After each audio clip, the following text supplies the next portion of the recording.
Path of Night is an actual play Vampire the Masquerade podcast set in the world of darkness. We're all friends, we're here to have fun, but our story can include graphic violence, drug use, sexual content, and other mature themes. Content warnings can be found in the show notes. We talk at our table about safety, comfort, and consent, both as players and storytellers. We know what to expect, we're all excited to be here, and we want you to feel the same. So listener discretion is advised. Now, let's walk the path of night.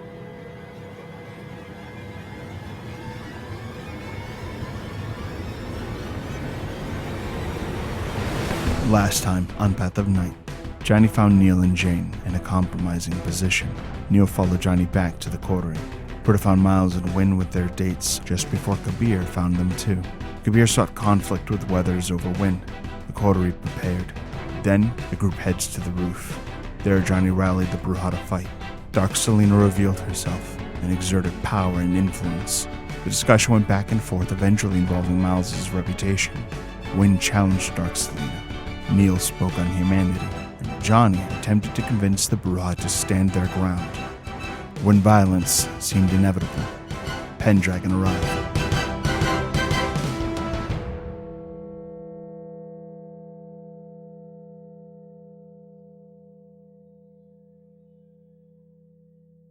Roman is dressed in a black, finely tailored suit. His tie has subtle red threads that glint in the light, and around his neck, draped over the tie, is a silver gorget. His hair is tied back with a few loose strands that hang along the sides of his face. His expression is menacing, and as he joins that circle quietly, those who wear uniforms and serve him move to join him. He doesn't seem to have looked towards any one of you just yet. The only person who has caught his attention is his sire, and he visibly seethes when he arrives. Many of the Brujah present, including Jane, Amaya, and even Weathers, who has otherwise been actually rather stoic, letting Johnny and you guys do what you need to do. They give this look like things may have gone from bad to worse. They do not see him as any sort of cavalry or ally.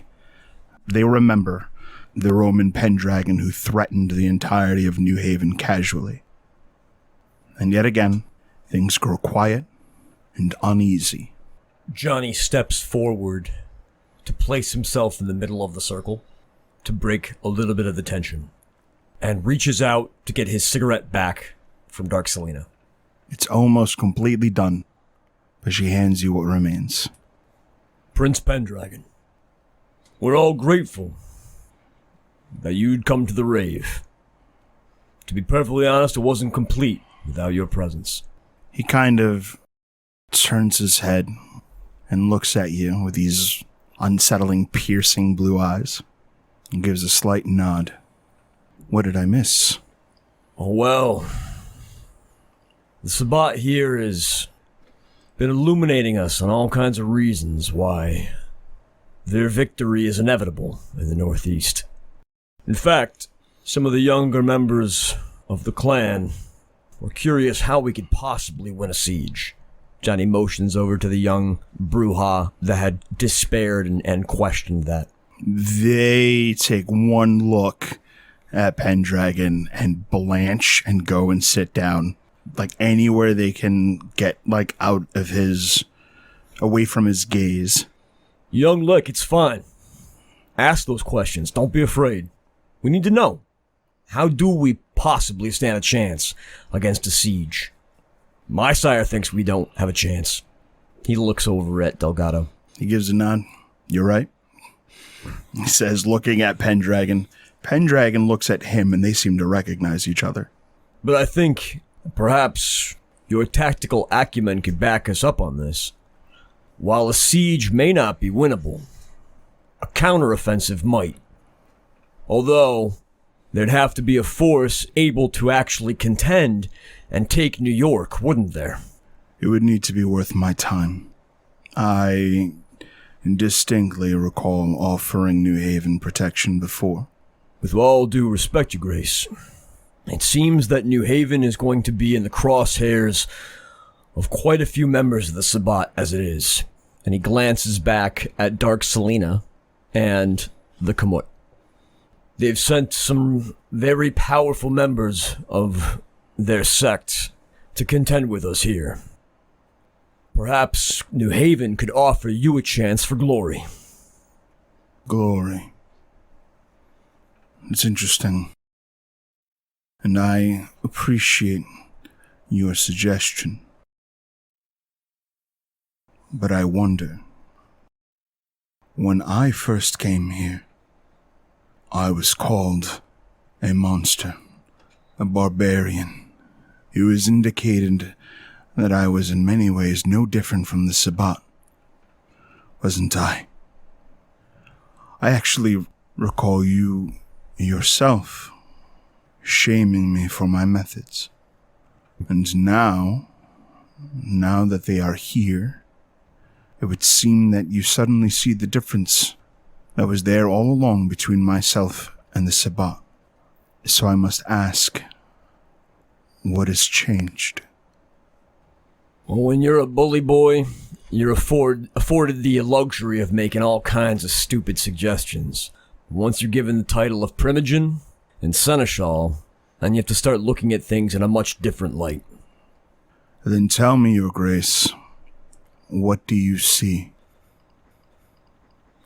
Prince Pendragon, you came in like a thundercloud, making many demands to the city of New Haven.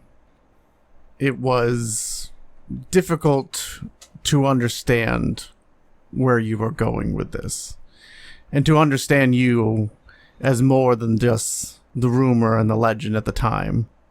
I find at this point that not only do we have more common ground, but a real chance for a victory against an enemy who promises nothing but bloodshed and fire. And has also been made aware to me more of the man that makes up the legend. Some of the Brujah actually shout at you and call out, fuck that, he is a monster. He is just like the fucking Sabbat. And in your defense, Dark Selina shushes them and says, you must forgive my child. I made him the way he is. It isn't his fault. And Pendragon gives this look like he has been instantly wound up by this statement. 3 to a 10. Like you thought he came in at like a 9, that was a 2. As it turns out. Britta, as this exchange happens, you recall a painting, a portrait that was kept in Roman Pendragon's haven. And you realize that this woman, who claims to be his sire, is the woman in that portrait. Taking a deep breath, deeply nervous, Britta stands to face the crowd, looks to one of the faces that said those things, and says, those of us who stood at the gala in Rhode Island stand here today because he was there to help us. Prince Pendragon is brave and strong and capable, and can face down this threat. That doesn't make him a part of it. Some of the Brujah who have seemingly heard about what happened at the gala kind of give each other looks. Interesting, Dark Selina says, as though she's seen you for the first time, and she walks towards you. Britta tries to keep her cool. When Dark Selina walks towards Britta, and she takes her eyes off where Johnny is, Johnny will pinch out the last embers of that cigarette, and he will slip the butt into his pocket. Almost reflexively, Britta ends the heightening of her vision. She doesn't cut the connection to Johnny, though, not in this moment. You think he's valorous? Britta tilts her chin up in front of the crowd and says, yes. Was he enough? No one here stands alone. And I'm sure he didn't then. Was he enough? Then how about an alliance? Britta looks over to Miles. To strengthen all parties. As I stated before, Pendragon is more than his legends, and I believe that we can work together in an alliance. I wonder. And in this moment, she moves at a speed that you are unaware is possible. And as she raises a hand, there's this rippling effect through the crowd of everyone starting to shift from tense conversation to explosive violence as Weathers begins moving at celerity speeds and Pendragon's army starts to move at celerity speeds and everyone begins to whip up into this flurry of combat.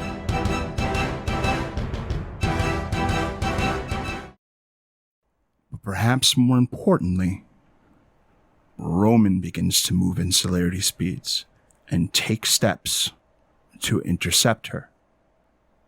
And she seems surprised and flustered that he chose to do so, and lowers her hand, experiment over.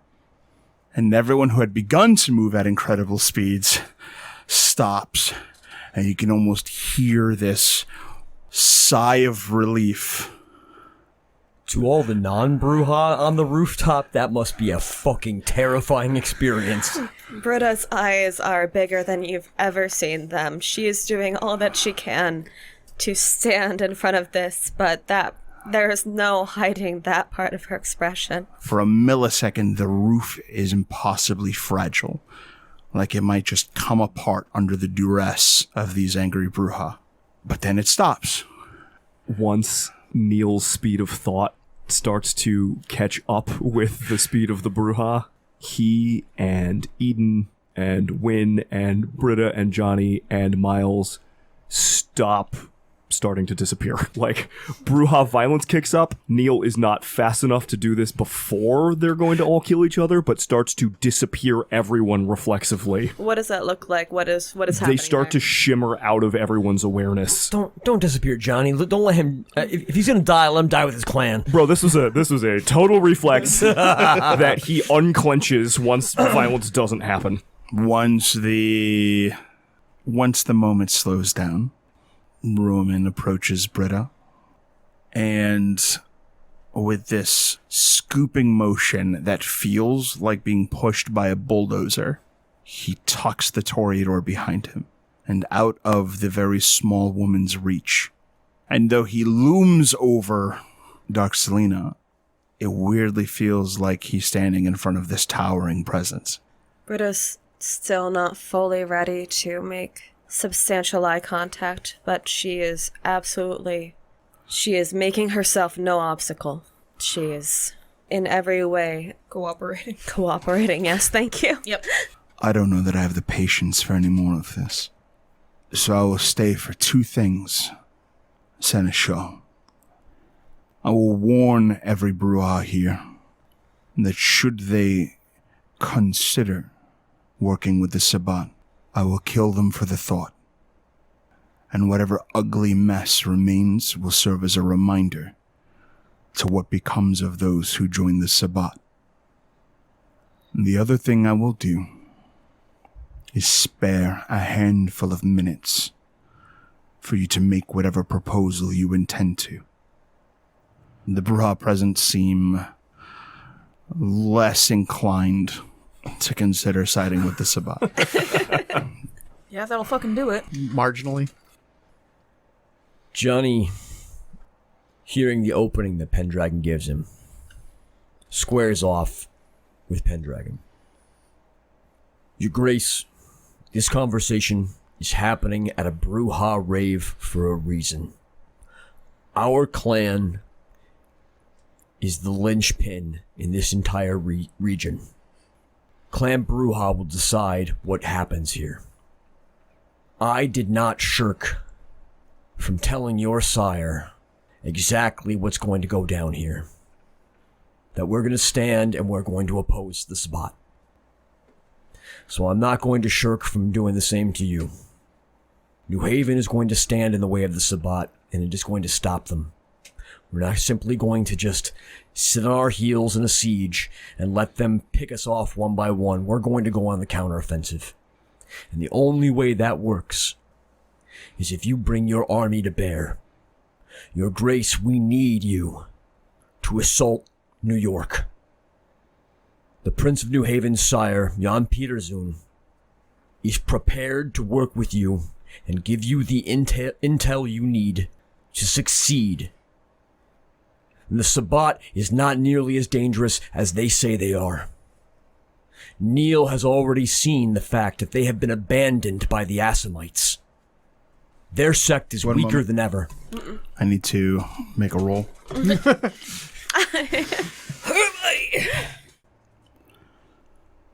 One member of this Black Hand group who is present, their bones crack and shape starts to twist as their frustration with what you just said causes them to begin assuming the horrid form.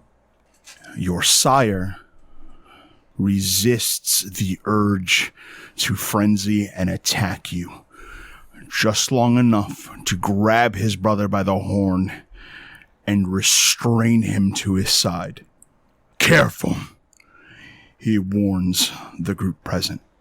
That's not all that he has seen.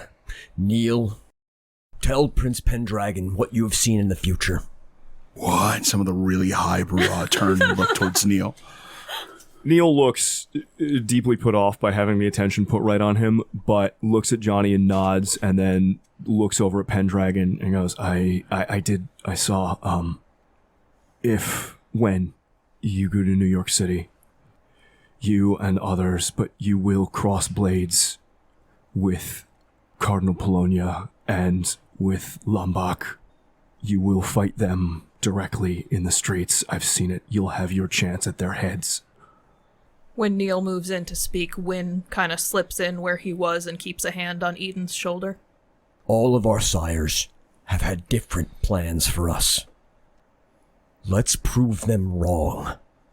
Our clan was once warrior poets and kings.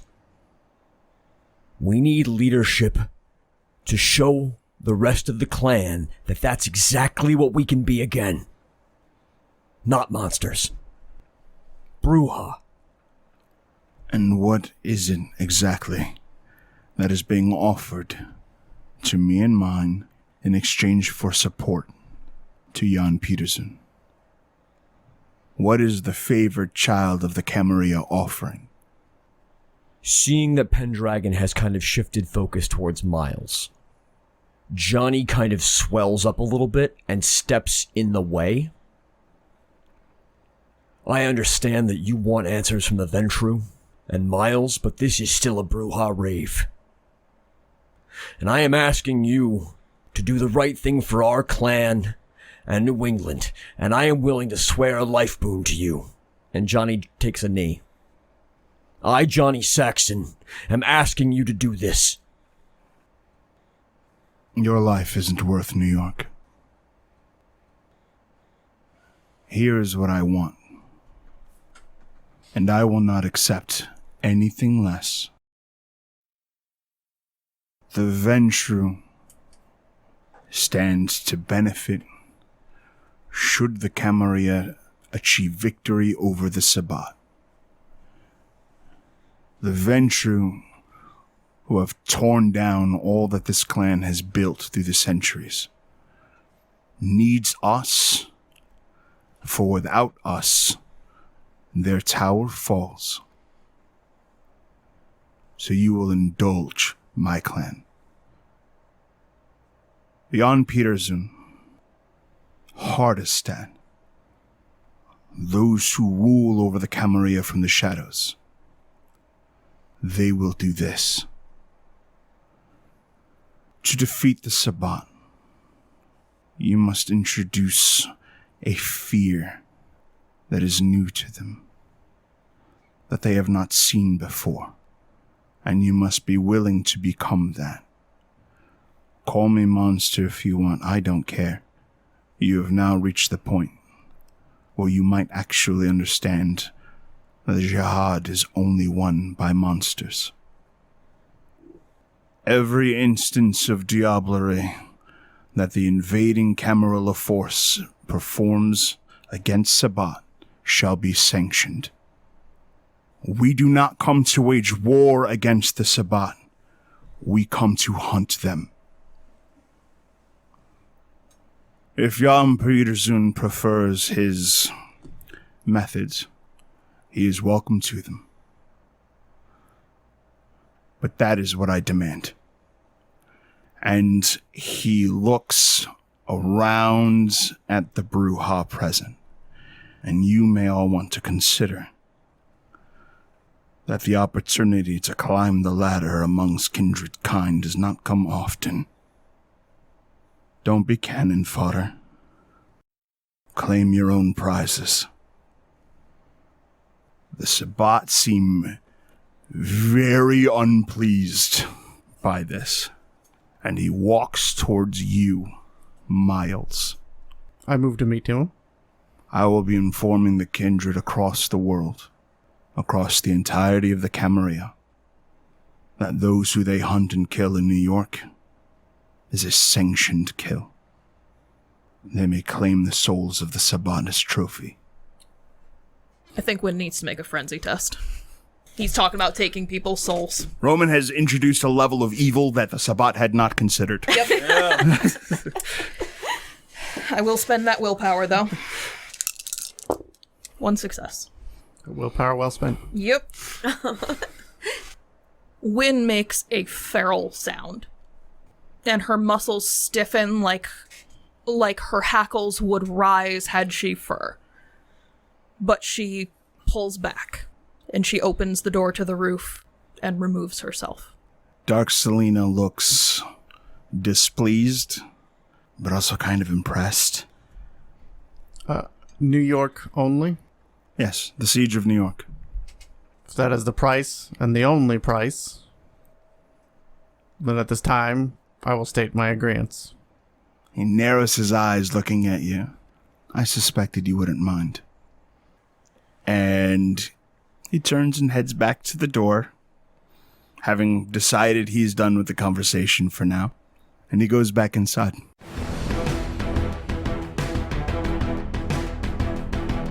Johnny stands up, runs a hand through his hair, grabs another Morley and sticks it in his lip, lights up,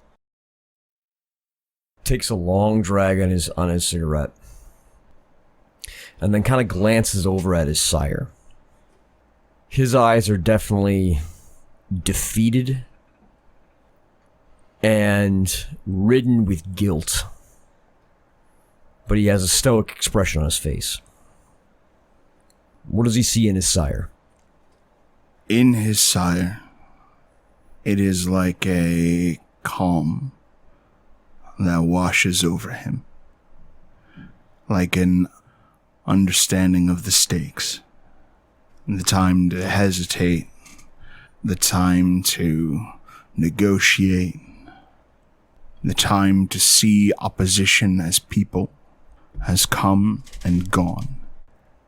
And a clear-cut black and white war seems to be almost a comfort to him. It's like he has acknowledged that for all of the love for humanity and morality that the Camarilla claims to have, it's like he knows that people will come from all over for the chance to engage in the most depraved sin known to kindred kind without consequence. Maybe not you. Johnny walks over to him.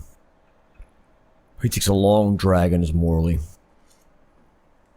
I made the wrong bet, didn't I? You have Dark Selina, we have Pendragon, but they're one and the same, aren't they? Why do you think the struggle is eternal? He kind of gives those who are with him a look, like it's time to head out. I'll see you on the field. You know, I've hated you so badly for so long because of everything you stole from me. As I decided to stop at some shit little pit stop along my route. Are you just my inevitable future? No, Weathers says, interjecting and approaching. No matter how bad it gets, Johnny, there's always a choice. Delgado and Weathers give each other a look as though maybe he's referencing something from the past. Johnny looks at Weathers with just this utter expression of just like hope, and blood starts to well up in his eyes a little bit. Delgado says to you, I wish you didn't run. There's a lot less pain on my side of the fence. And he walks away. And Weathers, he's got like these huge arms. And he pulls you into this hug. And he says to you, pain is kind of what makes us feel alive, kid. Johnny grips Weathers' back. It's the difference between us and them. They run from the pain, and it just leaves them numb. Yeah, well, why do I feel like it just set off a nuclear bomb? Consider, if you will, that bomb's been primed a long time. There's not a lot of people trying to stop it. That's not something to be ashamed of. Johnny just kind of hugs Weathers for a while and uses him to shield the fact that he just is, at this point, very desperately trying to hold in between sobs. A lot of the rave that's going on the roof starts to dissolve into more casual mingling. You start to hear like jokes being fired off to kind of lighten the mood a little bit. Everyone kind of feels like something bad happened, but they're not sure and certainly can't seem to agree on what that thing is. You even notice that more than a handful of Brujah don't openly state why, but seem to have warmed up to Pendragon. Britta has said exactly where Pendragon put her. Exactly. She hasn't even really changed her foot position. It takes her that sort of break. People trying desperately to return to some sort of rave atmosphere. With that, she kind of wakes up, I guess. Unlocks from the necessary bravery and looks around for her people. She disconnects mentally from Johnny. Walks over to Miles. Looking around for Wynn. Looking around for Neil. Only spotting one. Neil is also standing where he is, but having sort of delivered the statements that Johnny prompted, and seeing everyone start to disperse, is doing that thing where you're alone in the middle of a crowd and no one's really paying attention to you, and rather than feeling lonely, seems to be feeling some sort of like respite from the mood of the roof just washing over and through him. So has turned... Did Wynn take Eden with her, or is Eden still up here? She probably shoved Eden back at Neil. Okay. On her way out. She's not going to just leave the kid unprotected, but also she's not going to risk hearing the answer to that question and not being able to stop the frenzy this time. So has like kept half an eye, has turned his body so that Eden is still in his periphery nearby. Is she just standing there, kind of looking low-key, Lex?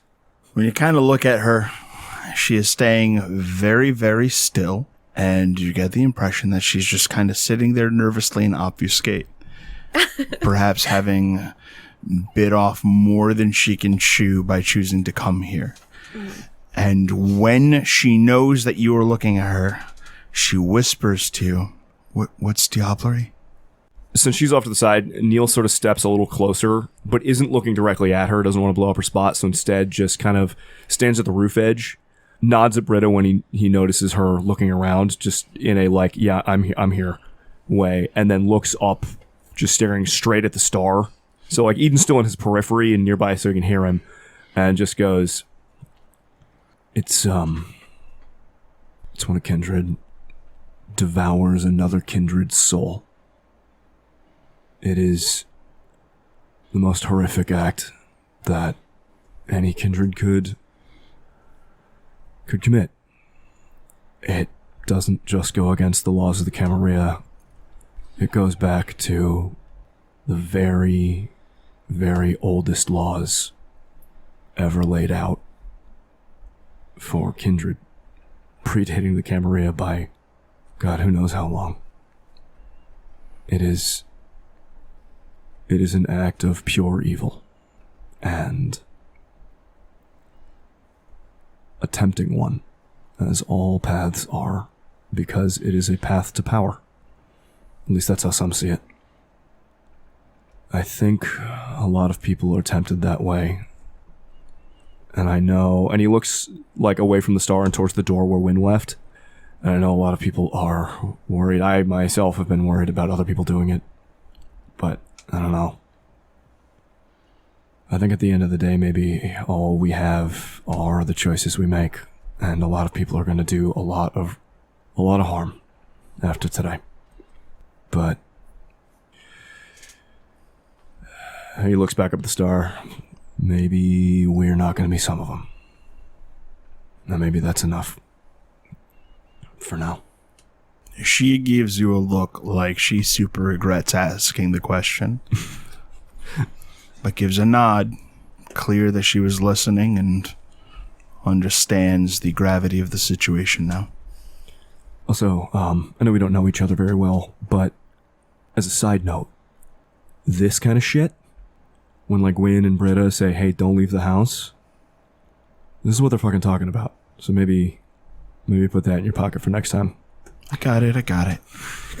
But she actually looks a little confused when you say you don't know her very much. And she's like, oh, okay. And she steps away. Maybe it's best we move back in and continue to mingle. Can we please? I don't want to be up here anymore. Let things sit for a bit. Do we have to restart the party atmosphere? Is that I don't think it's going to take long. Possible. Really? Mm-hmm. You and I Not everyone was here up here. There were still people partying down there. No, people will want to. If we go down there and we put this behind us and we act like dancing's the only thing that we're here to do, people are going to want to do that. All I want to do is stay on this roof and not go into the party, but you think it'll make everything better? And he looks at Britta like, not sarcastically, but truly like, is going and doing a party going to make me feel better? I don't know what's going to make you feel better. I mean, for you, probably not, but we'll go down. No, I'll come with you. I don't think anybody should be alone right now. Somebody's got to catch up with Wynn, too. Dark Selina approaches Johnny. Johnny looks up at her. You did very well tonight, and I find your efforts inspiring. So I'm going to give you something. When the siege comes, I'll be taking you away. And I'm going to make you into something great. She kisses you on the cheek, walks off to some corner of the roof, and simply steps off its edge. Unbidden, Johnny kind of realizes that he's already been touching his cheek, kind of just dumbfounded at the interaction that he just had. And kind of slumps down on the edge of the roof where he had been wallowing. From where you are sitting when you slumped down, you see that she had just very casually stepped off the roof, plummeted down a few stories, landed on her feet, and walked away. Johnny continues smoking his Morley. Doesn't make any effort to leave where he's at. After the complicated and exhausting events that took place on the rooftop, Johnny, as you return to the partying, it is in fact a party. People are having a good time. They're a bit more subdued than things were before the rooftop, But overall, despite circumstances, there seems a concerted effort to be as positive as possible. You're welcomed with nods, and Tiny comes over and he gives you like this big hug. And he's like, that wasn't easy, brother. That was not easy at all. Thanks, Tiny. Yeah, and we're still all intact and no one got thrown off a roof though, right? So far, so good. You need anything? Is there anything I can do to... Yeah, I need another cigarette. Right this way, boss man. He kind of clears a path for you in a way that only someone with the stature of Tiny can. And as you make it outside, there's a small circle. There's always a small circle that's there right on the curb. Traffic is shut down in this area. The quote-unquote block party seems to be in full effect. As you get outside, in this circle, there is a woman who, judging by her posture, was waiting for you. And as you approach, she approaches you and offers you a Morley, your favorite brand. Now, something unique about this woman is that she's very light skin, auburn hair. You can smell the perfume that's on her. And despite her actually very attractive features, she covers the bottom half of her face with a mask. This cloth that she wears. I'm guessing you found this Morley just for me. I take it you don't really smoke. He kind of motions at the fact that she's wearing a mask. She shakes her head.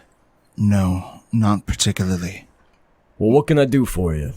At least I can do something to repay for that Morley. He pops it in his mouth and lights up. A moment of your attention will do. I listened to the conversation you had upstairs on the roof. Johnny kind of shakes his head. I listened to the direction it took. And my angle here, my hope, is to arm you. My name's Katerina. Does that name spark anything for Johnny? Give me an academics roll if you dare. Intelligence plus academics. That's a wash. It doesn't seem to ring any bells. However, she goes on to state that she is one of the rabble, just like you. And she has some experience dealing with some of the elders that you were contending with. I have some information regarding the return of Dark Selina. Really? Yes. You see, there is an occasion that has drawn her to come out of her hiding. While this conflict represents an opportunity, it is an opportunity for her to take the power that she seeks. Ever since whatever it is that is happening east among the children of Hakim, there has become an opening among the Sabbat's Black Hand. So all those vacancies that the Assamites left behind is opening up a way for her? Yes. She seeks alliance with Jalan Ajav. Who? He is the leader of the Black Hand. Normally, it is 4 who ride forth, but some of their number is gone now. Dark Selina sees the opportunity to establish herself as a leader of the Black Hand. And this crusade is the event she is using to catapult herself into the position. Cardinal Polonia has risen to power in this area and has done so with her support. But what she seeks in exchange is a position within the Black Hand, a position they call Seraph. Johnny kind of just rubs his temple a little bit and kind of sighs as he exhales. I bring this to your attention because I believe that there are few who truly understand the stakes, like you do. I'm sorry, she pauses and you were going to say? By stakes, you mean the thing that's coming out of New York. In a way, two apocalyptic events will contend with one another. One is a devil you have warred with for some time, you and your friends. But if Dark Selina were to attain what she wants, if she was to have her way, she would rule over the mortal masses as a god, taking blood tithe whenever she saw fit. You see, Dark Selina is truly ancient. She is powerful in a way that North American kindred do not well understand. Katerina, how do you know all of this? I have a network, a means of attaining information. Normally it's used to acquire important occult texts. And you say you're part of the rabble? Well, why haven't I ever heard of you before? Why should I trust you for that matter? Well, I put it to you this way. I think you understand the stakes. I think you understand that what I am about to tell you, you can't ignore. The person that this information comes from is irrelevant. What matters is what you choose to do once you know. Our ancient story is tied intrinsically with the experiment that was Carthage. Are you familiar with it? It's the ancient city that Rome went to war with. Carthage was birthed through a vision of a future that at the time only Troil could see. Who? The oldest of our blood. Johnny kind of shivers at that revelation. Troil believed in a world where the kindred and mortals coexisted in the open, and believed that kindred were deserving of worship. He believed in a violent existence, selfish, and ultimately limitless. The amount of energy that the kindred dedicate to concealing their existence is significant. The things they could do, the wars that they could wage, were they not compelled to secrecy by the world we live in, would be an unmitigated disaster. There are tales of the darkness that this vision brought. Carthage became a place, a den of monsters. And most Brujah remember Carthage as a place of peace and enlightenment and ideal. And in some ways they are right. But they don't see Carthage the way that Dark Selina does. Dark Selina envisions herself as the inheritor of this dream. She envisions a world where kindred rule as gods, crush all opposition, and slake their thirst on lives. Should she attain the degree of influence that she seeks, she will turn every city that she can bring into her sway into this reality. And I don't think that the Black Hand or the Sabbat really understands the sort of terror that they will awaken in this process. She's playing games on the level of the eldest, then. Think of this. She wants to form her own sect. I think she built the Sabbat to dream of a tyrannic age where they would rule over man.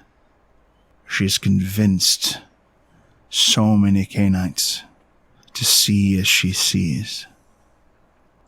And if she has her way, she will give it to them. And only then will they understand that this was not something they should have ever asked for. Dark Selina has to be stopped. And the only means that I am aware of preventing Dark Selina from getting what she wants is curbing this crusade. Well, thank you for that bit of wisdom. But I don't know how the hell I'm gonna oppose her. I don't know if you're aware of this, but apparently my blood is tied to hers. I'm not sure if you're aware of what she can do with that. I don't think that anyone can really predict the extent of her power. But I do know this. There is one person in the Sabbat that I know sees this matter as I do. Perhaps as you do. Johnny laughs a little bit. Who? Your sire. She rests a hand on your shoulder. Good luck. Thank you. And she disappears into the club. Johnny just kind of watches her go with a dumbfounded expression on his face and returns to smoking his morally and trying to look contemplative, figuring it to be a better look than the growing terror that's in his gut.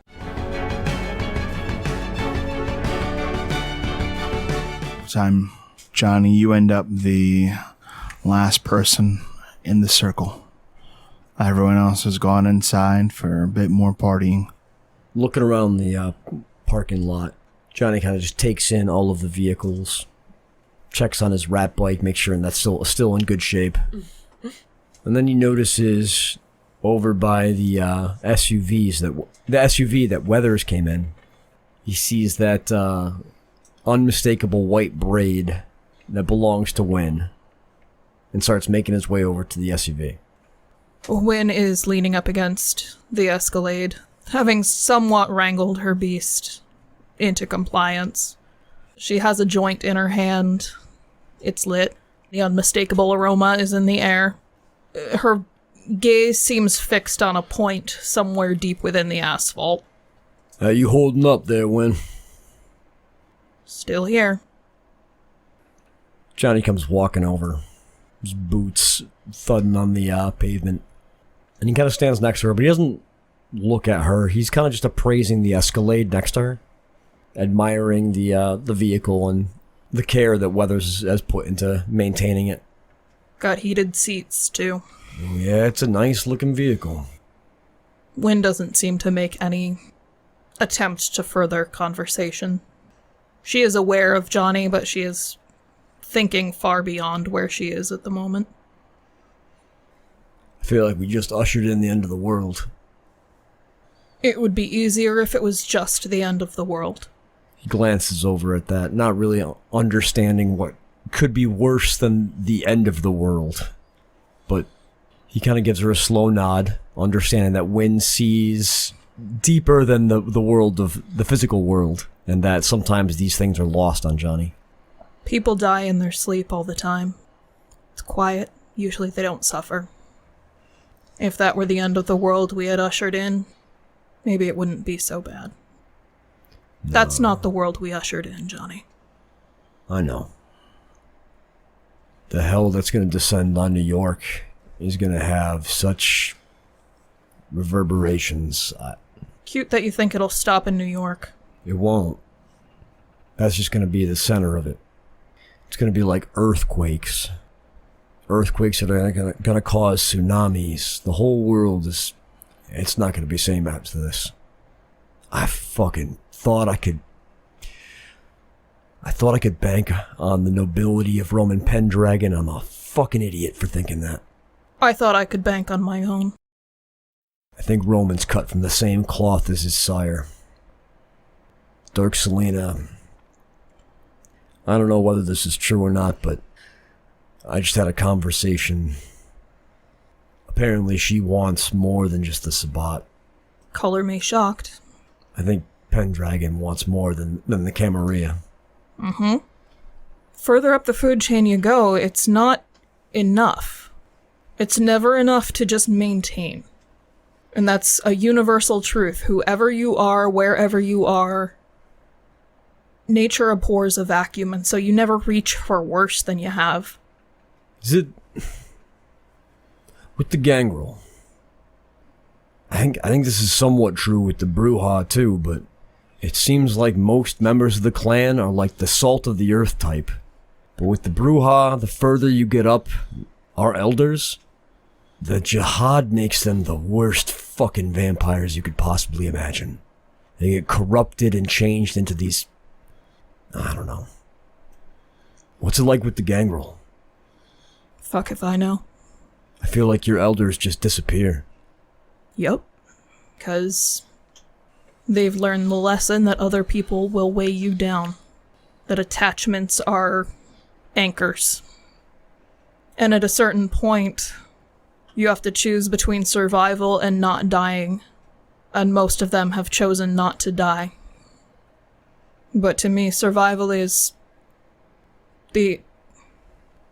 You have to be able to be you regardless of how long you live, and if you...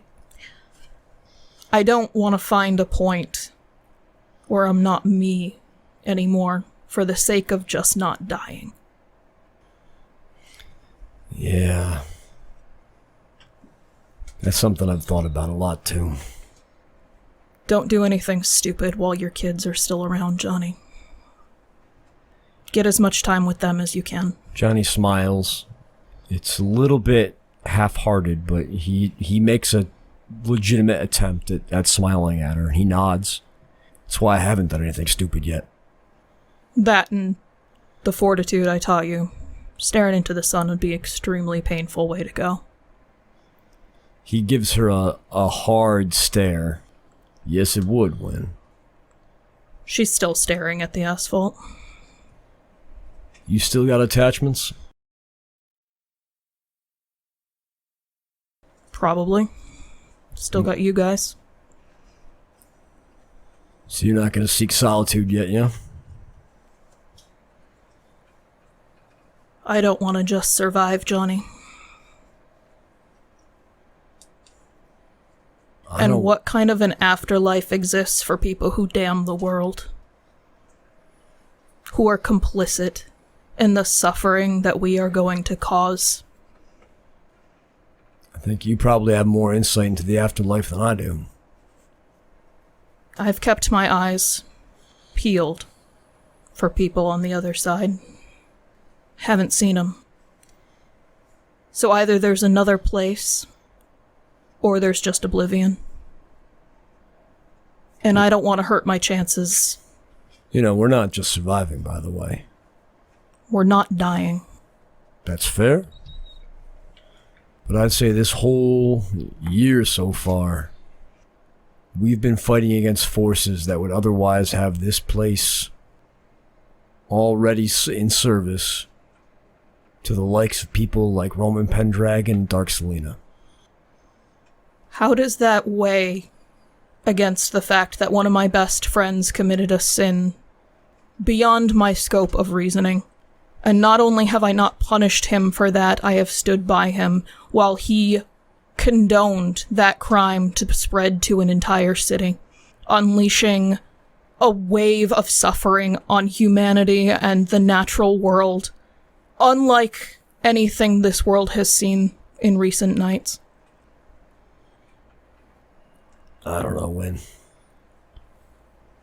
I certainly don't have any answers about why this curse exists, why we're allowed to feed on one another and consume the souls of one another.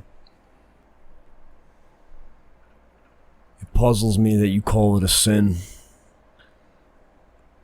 I think there's a lot of other things we do that could also be categorized as sins. They could. I'm not absolving anything we do. You shouldn't. But that's where my line is.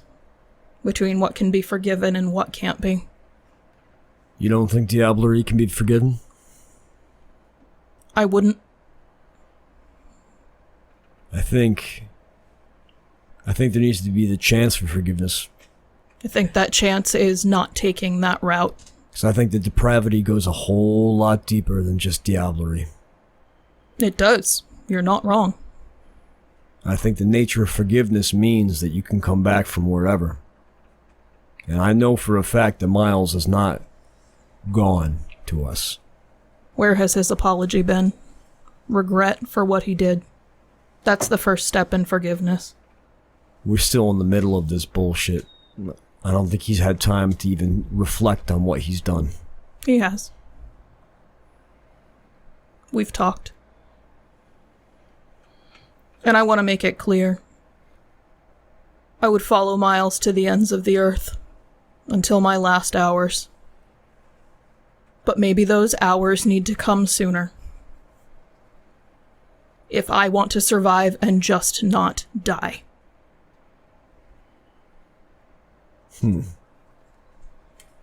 What would you do for your family, Johnny?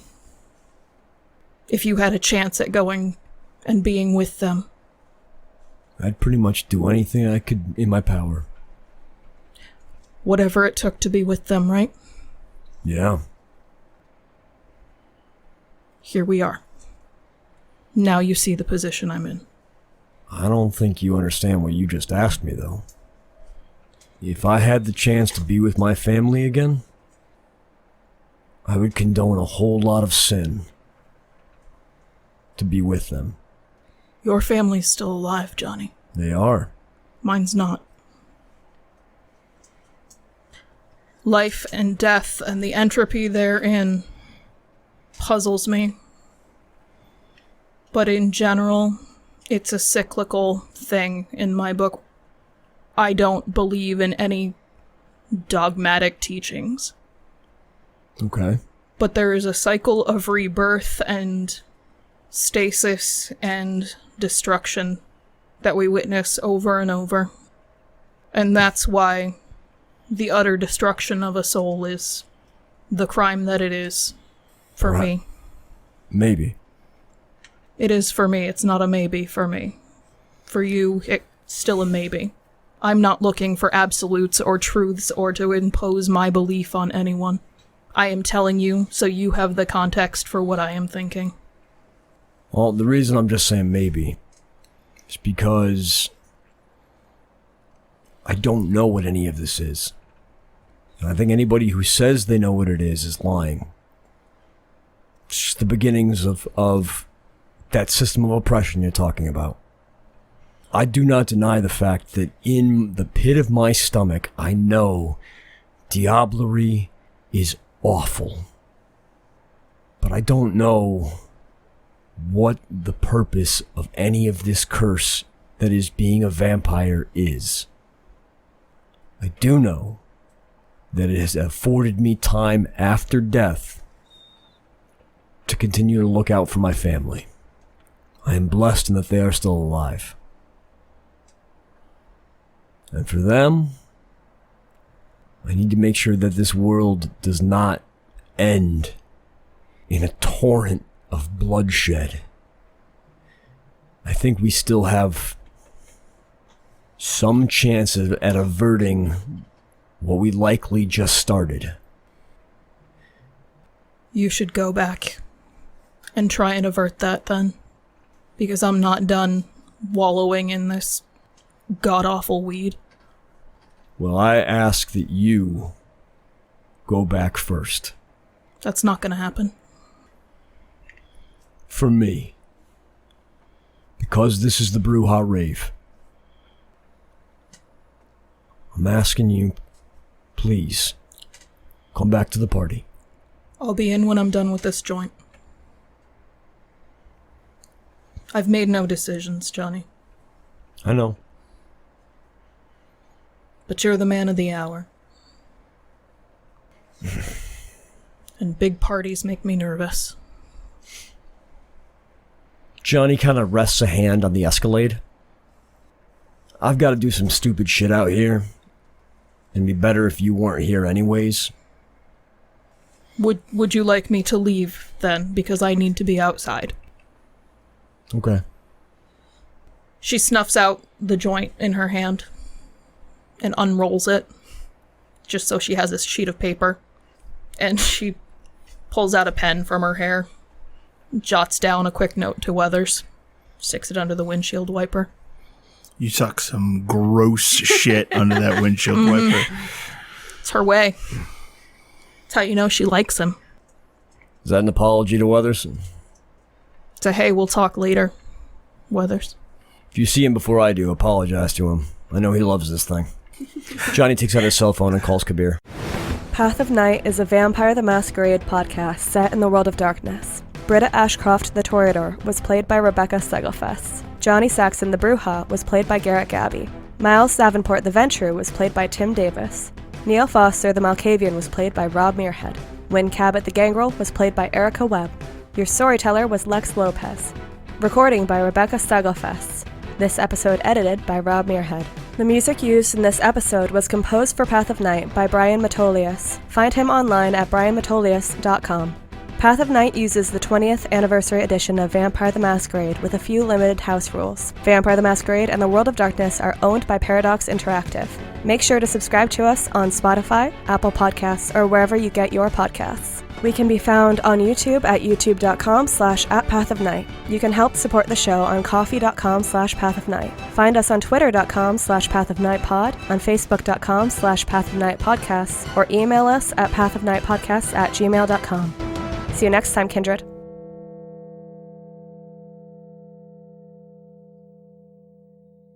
Maybe it's best we... Because you guys were kept in prison together. Oh, yeah. I actually forgot about that because it's not part of Neil's conscious timeline, so I totally actually forgot. She knows you better than a lot of people. That's a weird thing to say, but very Neil thing to say. So